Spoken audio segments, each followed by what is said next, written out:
Hi, this is Dr. Michael Popkin, President and founder of Active Training Publishers, and I'm here today at the request of my staff to teach you how to make something we call a mind jar.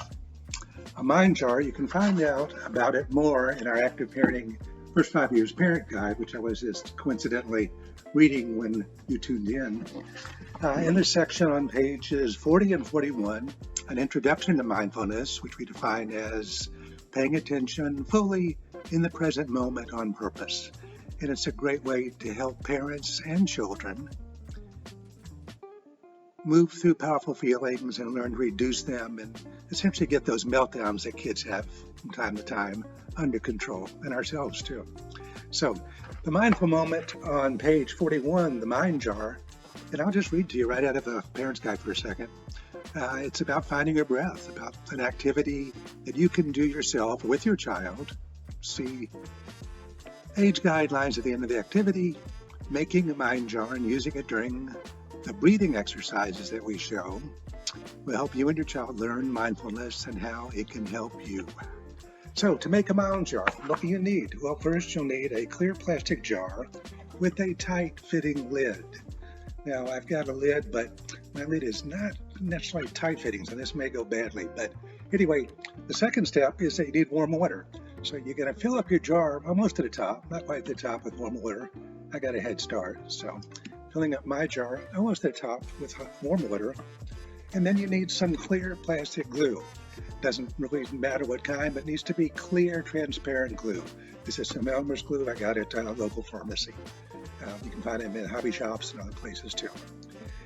You're also going to need some colorful glitter. So a little jar of glitter. You can also get them at a pharmacy or your local glitter store. So it's a very simple process. You pour in some clear glue into your water, and what we're essentially going to be doing is making a snow globe. Only we're going to make it a little bit different. So I put in about an inch of Elmer's glue, and you're going to have to mess with this a little bit because the jars aren't the same size and there's not an exact recipe. So this can take a while, and I may cut away and come back. Like you're doing cooking shows. Here's where the dish goes in the oven, and 2 seconds later it comes out. Anyway, use about an inch or so of glitter. So I'm going to pour this in here too. Let's see. And then we're going to put on this hopefully tight-fitting jar. And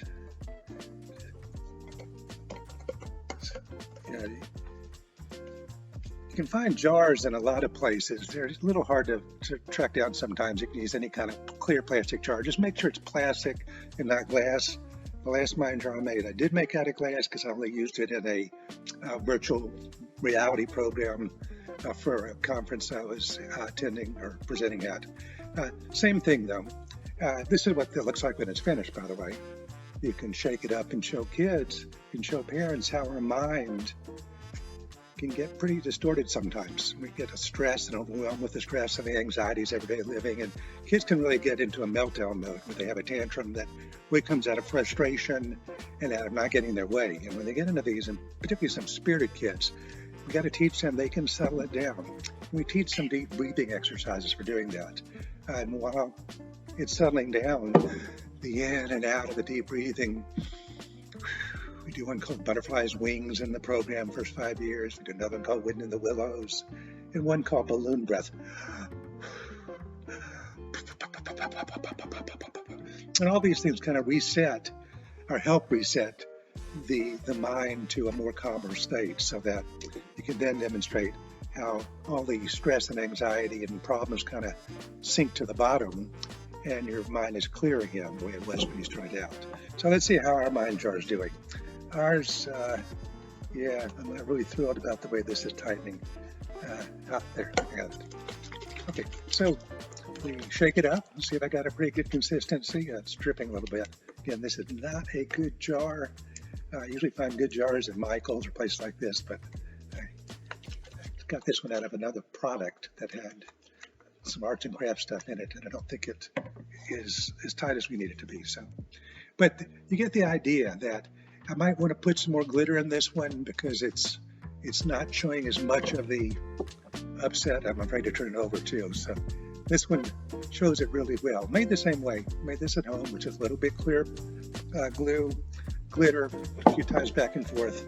And again, it's a great way to demonstrate how we can impact those angry, frustrated emotions in ourselves as parents, and help our kids learn from about ages 3 on up, I would say, to manage their own distress. I was 2 or 3, sometime in there, started talking to our son when he was in his spirited stage about taking deep breaths and self-calming and getting it back down.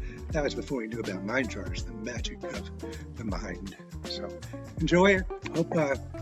Hope you make a mind jar, and hope you'll take a look at the First 5 Years program if you haven't done so already, and have a great rest of your day.